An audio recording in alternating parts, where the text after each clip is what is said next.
नमस्कार, आप देख रहे हैं न्यूज 18 मध्य प्रदेश छत्तीसगढ़ और वक्त हो गया है हमारे खास शो खबर असरदार का। खबर असरदार में बहुत स्वागत है। आज सबसे पहले बात करेंगे महाराष्ट्र की, जहां बगावत वाला मौसम दिख रहा है और वहीं मौसम जो कुछ दिन पहले तक बंगाल में था, महाराष्ट्र में शिवसेना यूबीटी के बागी सांसदों पर भी बड़ा एक्शन हुआ है।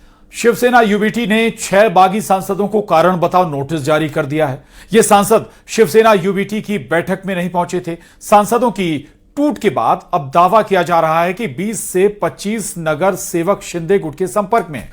इसी आधार पर अब उद्धव की पार्टी में बड़ी टूट का दावा किया जा रहा है। उधर उद्धव गुट के नेता संजय राउत ने बागी सांसदों को लेकर एक बार फिर से अभद्र भाषा का इस्तेमाल किया है।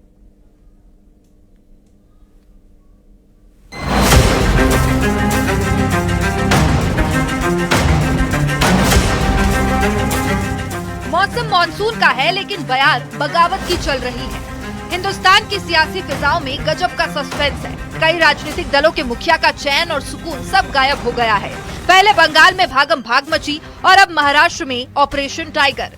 महाराष्ट्र में शिवसेना यूबीटी के बागी सांसदों पर बड़ा एक्शन हुआ। शिवसेना यूबीटी ने 6 बागी सांसदों को कारण बताओ नोटिस जारी किया है। ये सांसद शिवसेना उद्धव ठाकरे गुट की बैठक में नहीं पहुंचे थे। उधर बताया जा रहा है कि महाराष्ट्र सरकार ने 6 बागी सांसदों की सुरक्षा बढ़ाने के निर्देश दिए हैं। दावा किया जा रहा है कि 20 से 25 नगर सेवक शिंदे गुट के संपर्क में हैं। बीएमसी और यूबीटी के 65 नगर सेवक हैं। उद्धव की पार्टी में बड़ी टूट का दावा किया जा रहा है। उबाटा पार्टी ने जो व्हिप जारी किया है उसका कोई महत्व नहीं है, क्योंकि ये व्हिप सिर्फ हाउस के अंदर का कामकाज के लिए है और वोटिंग में व्हिप दी जा सकती है। जो पर्सनल मीटिंग किसी के घर पे हो रहा है उसके लिए कोई व्हिप जारी नहीं कर सकता। महाराष्ट्र का सियासी पारा हाई है। शिवसेना यूबीटी के 6 सांसद बागी हो चुके हैं और अब शिंदे गुट की पिच पर आगे की पारी खेलने की तैयारी कर रहे हैं। हालांकि अभी आधिकारिक ऐलान नहीं हुआ है। उद्धव गुट में बगावत की खबर इसलिए पक्की हो जाती है क्योंकि आज भी पार्टी की बैठक से 6 सांसदों ने दूरी बनाई। उद्धव की शिवसेना साफ कह रही है कि बैठक में जो आए वो अपने, जो नहीं आए वो गद्दार। अब जब गद्दारी का सर्टिफिकेट दे दिया है तो समझ लीजिए शिवसेना यूबीटी के साथ खेला हो गया।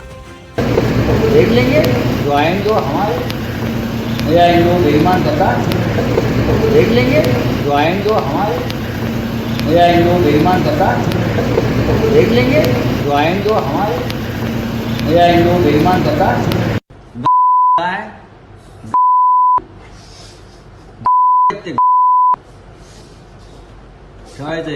आंदोलन शब्द काढायचा नाही। एक डरपोक हिम्मत असले या ना मतदारसंघात।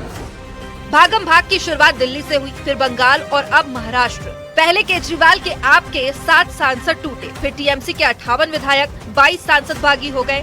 महाराष्ट्र के उद्धव ठाकरे भी अपने सांसदों को सेफ नहीं रख पाए और इनकी हालत देख उत्तर प्रदेश के समाजवादी पार्टी भी टेंशन में आ गई है। Bureau report, news 18।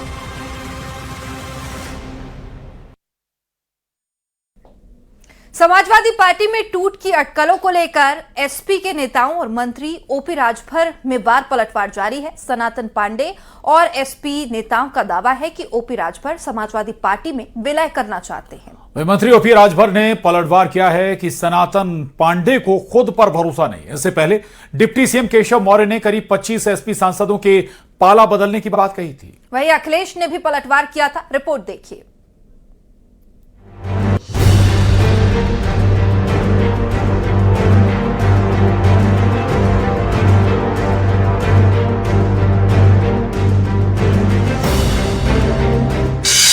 Deputy CM Keshav Prasad Maurya के समाजवादी पार्टी में टूट वाले बयान के बाद से सियासी पारा हाई है।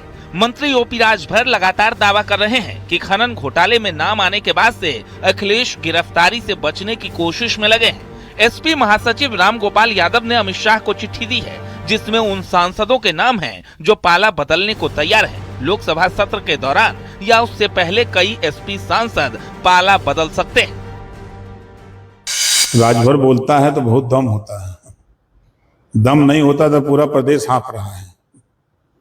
आप भी मुख्यालय से भाग के यहाँ तक आए हैं, दम है तब ना। आपको मिलेगा। लोकसभा का सत्र चलने जा रहा है, उसी दौरान हो जाए या उसके पहले ही हो जाए, देख लीजिए।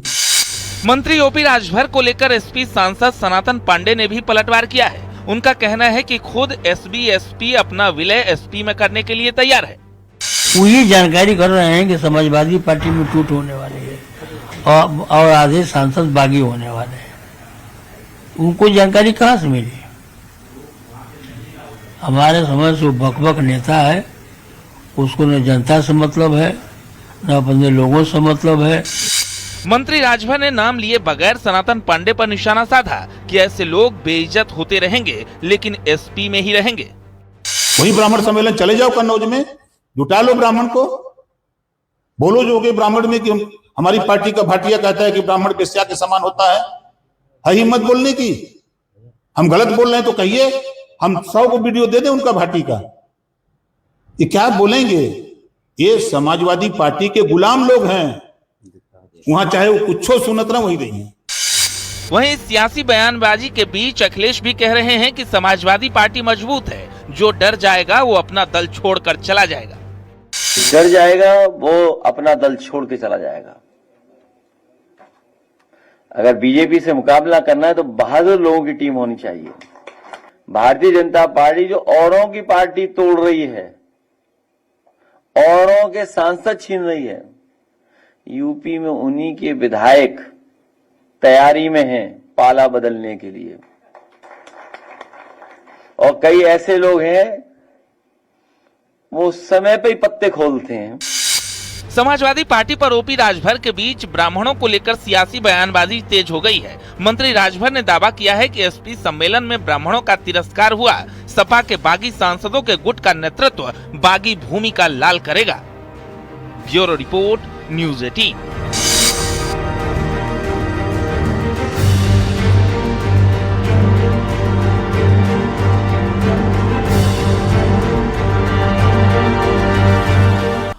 और चलिए बात करते हैं झारखंड की, जहां राज्यसभा चुनाव के लिए आज वोटिंग हुई और परिणाम आने के बाद एनडीए दल में जश्न का माहौल दिखा।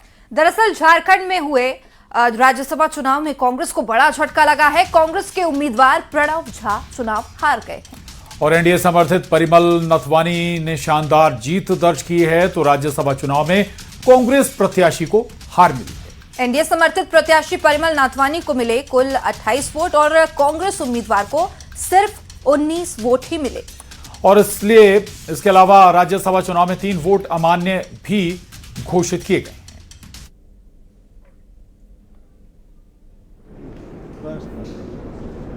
झारखंड के सारे लोगों का मैं शुक्रिया अदा करता हूं।